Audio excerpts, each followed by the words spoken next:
Hey, if you want to set up the target temperature for your GeForce graphic card, all you have to do is just to click on the taskbar on this arrow and then click on the right mouse button on this NVIDIA icon. Then select NVIDIA GeForce Experience.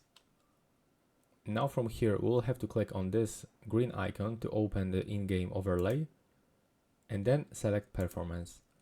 Now from here, you can find the performance tuning, and from here we can actually set the temperature target. So in my case, that's actually the RTX 3060, and I can set from 65 to 90.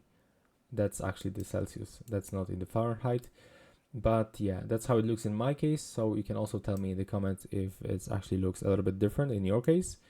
But as default, it's actually set to the 83 Celsius. And you can actually click apply to confirm. And that's all right now. Please subscribe to my channel and see you in the next one.